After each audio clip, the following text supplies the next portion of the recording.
दिवाली है तो आप सभी को एडवांस में हैप्पी दिवाली। ये जो दीपों का त्योहार है जो लाइफ में एकदम ऐसा लगता है खुशियां और उमंग भर देता है, इस महान पर्व की आप सभी को दिल से बहुत बहुत शुभकामनाएं। और जैसा कि कल हमने सबने धनतेरस सेलिब्रेट किया है ना, और ये हमारे परंपरा में, हिंदू भारतीय परंपरा में बहुत दिवाली एक ऐसा है जो बहुत महान पर्व के रूप में हम इसको देखते हैं। और ये जो दीप है, ये दीप और दिया से मैं अगर स्टार्ट करूं तो जो दीप है कि हमें ये सिखाता है कि हर इंसान का एक वक्त जरूर आता है। जैसे सूर्य है, अगर सूर्य की रोशनी में आप दिए को जलाओगे तो उसका कोई वजूद नहीं होता क्योंकि सूर्य है, लेकिन जैसे ही सूर्य डूबता है और अंधकार होता है, उस टाइम अगर आप दिए को जलाओगे तो उसकी अपनी महिमा है। तो इससे हमें ये सीखने को चाहिए कि हर इंसान, हर जो भी इंसान है वो अपनी जगह पर उसका महत्व है। जैसे कि सूर्य है उसका अपना महत्व है, चांद है अपना महत्व है, दिए का प्रकाश है उसका एक अलग महत्व है। अब दिया हमें यह सिखाता है कि लाइफ में हम किसी भी काम को हम सोचते हैं कि अगर हम ही कर लेंगे तो नहीं होता। जैसे दिया है, एक दिए को जलाने के लिए, एक दिया तभी पूर्ण होता है जब उसमें बाती होती है, जब उसमें तेल डालोगे आप तभी वो जगमगाएगा। तो लाइफ भी ऐसा ही है। अगर आपको कोई भी कुछ बड़ा करना है, आपको लाइफ में किसी के लाइफ को प्रकाशित करना है, आपको कुछ बहुत बड़ा सोच है, आपका आपका जो गोल है वो बड़ा है, तो आपको उसमें एक दूसरे के, बोलते हैं ना, हाथ से हाथ मिलाकर सहयोग से ही आप आगे बढ़ सकते हो।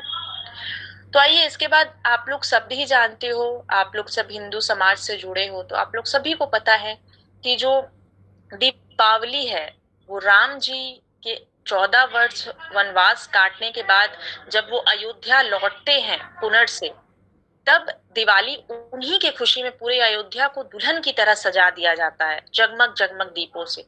तभी से ये परंपरा है कि हम दिवाली सेलिब्रेट करते हैं। तो यहाँ पर मैं थोड़ा सा आप लोग को बताऊंगी, जैसे कि एक रामायण का अध्याय है ना, कि राम जी 14 वर्ष वनवास लौट कर आते हैं तो वो खुशी में अयोध्या वासी दीपावली मनाते हैं। तो यहाँ रामायण के कैरेक्टर से मैं कुछ आज के विषय पे आप लोग का ध्यान आकर्षित करना चाहूंगी। हम बहुत कुछ सीख सकते हैं। जैसे यहाँ पर मैं सबसे पहले अगर मैं बोलूंगी, बिल्कुल सबसे पहले मैं बोलूंगी कि जैसे दशरथ जी से हम क्या सीखेंगे। दशरथ जी जो कि राम जी के पिताजी थे, दशरथ जी से हम सबसे बड़ी बात है लर्निंग सीरीज की अगर हम बात करें तो सीखने की सबसे बड़ी बात है कि जब दशरथ जी का उम्र हुआ, जब उसकी दाढ़ी पकने लगी, उनकी दाढ़ी, तब उन्हें एहसास हुआ कि अब मेरी उम्र हो चुकी है और मुझे अपना सिंहासन अब मेरे बेटे, बड़े बेटे राम को समर्पित कर देना चाहिए। तो सबसे बड़ा लर्निंग सीरीज दशरथ जी से हम सीखते हैं कि आप किसी पोजीशन पे हो तो कुछ लोग देखना उस पोजीशन पे लास्ट टाइम तक टिके रहना चाहते हैं। नहीं, अगर आपका टाइम हो गया है, अब आप एक एज के बाद आपको ये चीज समझना चाहिए कि अब मेरा भी एक उत्तराधिकारी, मुझे अपने काम को किसी और से सौंपना है। मोह और माया नहीं रखना चाहिए। सबसे बड़ा चीज ये दशरथ जी से सीखते हैं। दूसरा, पुरुषोत्तम राम जी से क्या सीखेंगे। चलो, सब तो कहते हैं कि आज्ञाकारी, ठीक है, बट मेरा मानना है राम जी से आप सबसे बड़ी बात सीखते हो। जब राम जी का समय आया सब कुछ पाने का, उनके सामने सिंहासन था, लेकिन क्या हुआ, जब उन्हें सब कुछ पाने का उम्र था, उनके आगे से सब कुछ चला गया। एक वचन था सिर्फ कि आपको 14 वर्ष का वनवास काटना है, और सब कुछ चला गया सामने से। जहां वो राजा बनने वाले थे अब वो एक वनवासी बन गए। तो राम जी के कैरेक्टर से आपको ये सीखना है कि लाइफ सडनली से चेंज हो सकती है, बहुत जल्दी कुछ बदल सकता है, लेकिन आपको धैर्य रखना है और अपने कर्तव्य का पालन करना है। अगर आप निगेटिव सिचुएशन में भी हो, आपके लाइफ में सब कुछ विपरीत भी हो रहा है, तो आप हिम्मत रखिए और अपने कर्तव्य का पालन कीजिए। ये सबसे बड़ी सीख है राम जी से। अब बात करते हैं कि हम सीता माँ से क्या सीखे।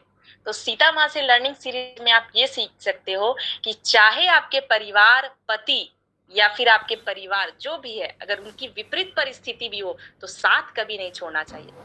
वो थी एक राजा की बेटी, परंतु जब वो यहाँ आई तो अचानक से उनको तो नहीं पता था कि मुझे वनवास काटना है, परंतु उन्होंने अपने पति का साथ नहीं छोड़ा। तो सीता जी हमें ये सिखाती हैं कि अगर आपका लाइफ में फैमिली पे कभी विपरीत परिस्थिति भी आ जाए तो कभी साथ मत छोड़िएगा, हमेशा उनके साथ रहिए, चाहे सिचुएशन कुछ भी क्यों ना हो। फिर हम सीखते हैं भरत जी से। भरत जी से हम क्या सीखेंगे? तो आज मैं ये इसलिए डिस्कस कर रही हूँ क्योंकि दिवाली का जो एक मेन अंश है ये रामायण से जुड़ा है, तो आप लोग को ये चीज जरूर जानना चाहिए। भरत जी से हम क्या सीखे? सबसे दुलारे भाई थे राम जी के भरत जी, तो भरत जी को ही ये सिंहासन क्या किया गया, सौंपा गया, परंतु भरत जी ने नहीं स्वीकार किया। भरत जी को जैसे ही पता चला कि राम जी को वनवास दे दिया गया है, उन्होंने अपने राम जी का चरण पादुका को लाया और सिंहासन पर बैठा दिया, और सिंहासन पर बैठाकर उस सिंहासन पे वो खुद कभी नहीं बैठे। तो भरत जी से आप ये सीखिए कि जो हक जिसका है उसको ही देने दीजिए, कभी किसी का अधिकार हमें नहीं छीनना चाहिए। ये बहुत बड़ी बात मैं आज आप लोग को एक एक लाइन में सिखा रही हूँ, लाइफ में इस चीज को जरूर ऑब्जर्व कीजिएगा। कभी किसी का हक मत मारिए, क्योंकि हक मारिएगा तो आप अमीर होकर भी हमेशा कभी खुश नहीं रहिएगा। इसलिए दिल से बोलते हैं ना, दिल एकदम दिलदार रखिए और एकदम देना सीखिए, बस। तो ये चीज सिखाते हैं। और अगर फिर हम बात करें लक्ष्मण जी से क्या सीखे, तो लक्ष्मण जी से आप ये सीखे कि लक्ष्मण जी ने अपने भाई के कर्तव्य को तो पूरा किया। राम जी सबसे ज्यादा भरत से प्यार करते थे, लेकिन लक्ष्मण जी को कभी जलन नहीं हुआ। तो आप ये सीखिए कि कभी भी किसी से जलिए मत, आप अपना कर्तव्य कीजिए। लक्ष्मण जी दिल से अपने भाई के साथ रहे, परंतु उनके मन में कभी जलन नहीं आया कि भरत जी से इतना लगाव है, मेरे प्रति नहीं है, कभी उन्होंने इस नजरिया से नहीं देखा। तो ये चीज है। और इसी के साथ अगर मैं ये कहूं कि लास्ट इस स्टोरी के विलेन जो कि रावण है, उनसे क्या सीखे, तो रावण से आप ये सीखिए, रावण जैसे अंत समय में लक्ष्मण जी को जब ज्ञान की बातें कहते हैं तो वो एक ही लाइन कहते हैं कि देखो, शुभ काम में कभी देरी मत करना। अगर आप कुछ अच्छा करना चाह रहे हो तो कभी देरी मत करना, शुभ काम में कभी देरी मत करना, और अशुभ काम को आप जितना चाहो उतना टाल सकते हो। तो आशा है, उम्मीद है कि ये रामायण का जो मैंने आपको छोटा सा कंसेप्ट बताया और सीखने की लर्निंग सीरीज की बातें बताई, ये आप लोग ने समझा होगा। और इसी के साथ चलिए दिवाली की बात करते हैं। तो दिवाली तो है ही, कल दिवाली है, इसमें हम गणेश लक्ष्मी जी की पूजा करते हैं। नए जो व्यापारी जो बिजनेसमैन होते हैं वो कल से नया खाता जो है वो स्टार्ट होता है उनका। मतलब बहुत ही लाइट वाला फेस्टिवल है, लाइफ को खुशी और उमंग से भरता है और हमें ये सिखाता है कि लाइफ में कभी निराश नहीं होना चाहिए, बस हमेशा अंदर से। और कहते हैं ना, दिया आपके अंदर जलना चाहिए। अब काफी ब्लाइंड लोग जो है, कई कई बच्चे को मैं पढ़ाती हूँ तो बोलते हैं मैम हमारे लिए कैसा दिवाली, हम तो लाइट देख ही नहीं पा रहे। तो मेरा क्या नाम है बच्चों, हमेशा याद रखो अपने अंदर जो आत्मा का दिया है ना वो जला कर रखो, बस ये सबसे बड़ा बात है। उससे जैसे आपका अंदर का आत्मा का दिया जलेगा ना, आप जगमगाओगे और आपका नाम होगा, और अपना नाम जब आपका होगा ना तो उससे जो आपको खुशी और उमंग मिलेगी ना, वो एक लाइट का ही काम है आपके लाइफ। तो आशा है, उम्मीद है आज का बहुत बड़ा परिवार और दीपावली की ढेरों शुभकामनाएं। और दीपावली कुछ ऐसे चुनिंदा त्योहारों में से एक है जो हमारे लिए बहुत महत्वपूर्ण है। और ये दीपावली को अगर मैं देखूं तो इसके लिए हमारे स्पिरिचुअलिटी में भी बहुत महत्वपूर्ण स्थान है। मैं इसकी कथा तो नहीं बोलना चाहूँगा, लेकिन ये बोलना चाहूँगा कि इस दीपावली पे हमें जो रिचुअल्स है हमारी उसे कम्प्लीटली फॉलो करना चाहिए। और जो दीपावली की उज्ज्वलता है उसे अपने हृदय में समाकर अपने अंधकार को इस दीपावली पर निकाल देना चाहिए। और सभी को अपने व्यवहार से, अपने वाणी से और किसी भी रूप में अपने तरीके से उसके जीवन में, किसी के भी जीवन में जो है वो उजाला लाने की कोशिश करनी चाहिए। कहीं ना कहीं हमारे हर इंसान में एक उज्ज्वलता होती है जो उन्हें बिखेरनी चाहिए। दीपावली जो रिचुअल है उसमें हम दिए जलाते हैं और ये दिया जो है वो अपने हृदय में पहले जले तो सबसे वो अच्छा होगा। और सभी को मोटिवेट करें दीपावली में। कुछ ऐसे ज़रूरतमंद हैं जो दीपावली नहीं मना पाते हैं।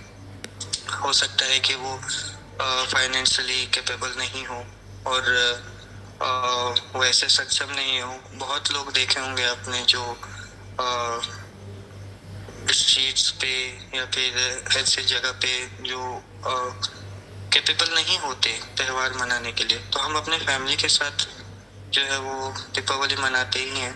तो उनको कुछ जाकर मदद कर देना, उनके साथ दीपावली सेलिब्रेट करना।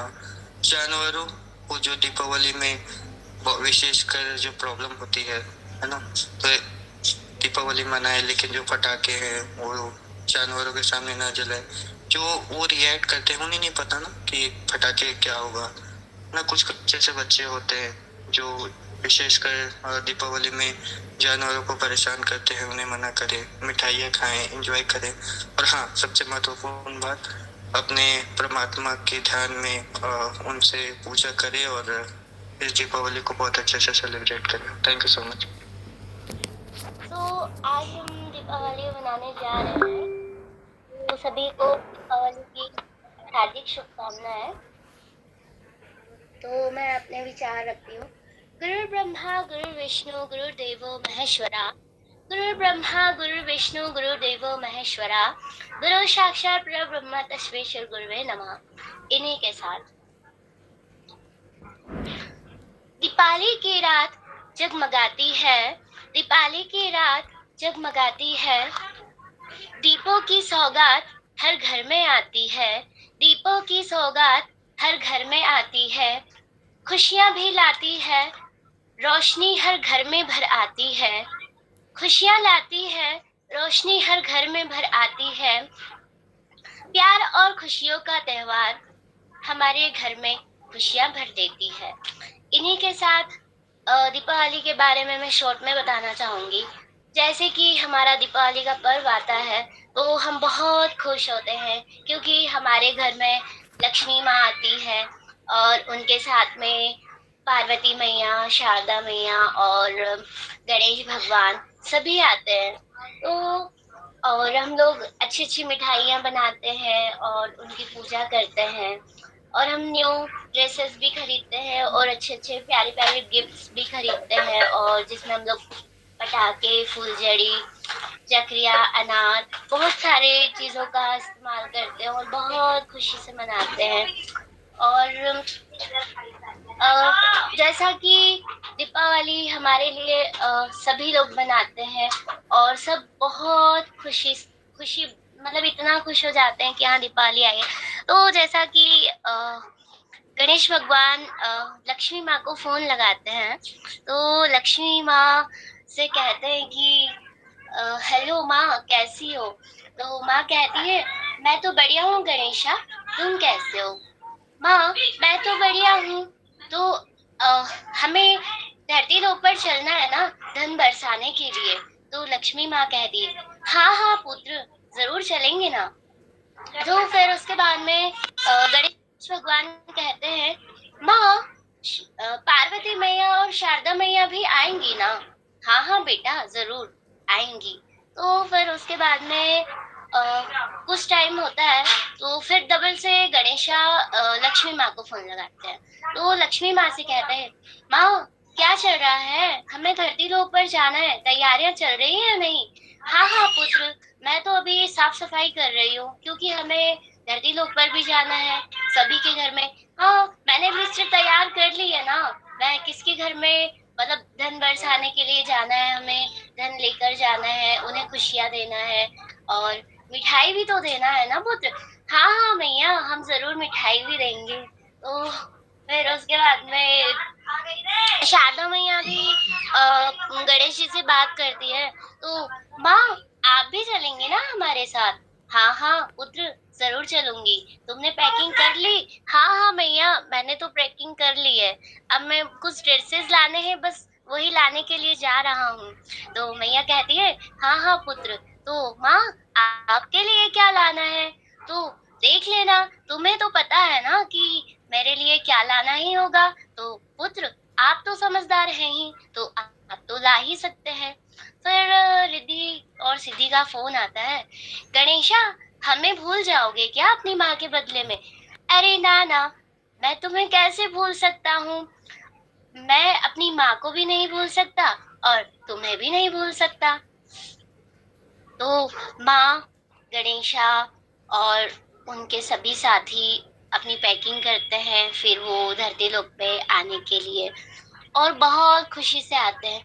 फिर वो ये भी कहते हैं कि माँ, अभी तो हमें सब बहुत प्यार है, बट बाद में हमारे साथ तो क्या ही होगा, वही होगा ना माँ, जो हमारे माता जी और जिस दिन पिताश्री और हम जाते हैं, जो अपने सभी के साथ होता है, तो आज भी दीपावली के पर्व में भी अंत में भी यही होने वाला है ना माँ। ना ना पुत्र, ऐसा नहीं होगा, हमें ऐसा नहीं सोचना चाहिए। ये सब बातों को ध्यान में ना रखते हुए हमें सभी मित्रों से मिलना है और धरती लोक पर जाके उन्हें खुशियां बांटनी है और उनके साथ लक्ष्मी माँ का रूप भी दिखाना है। हाँ हाँ मैया, जरूर।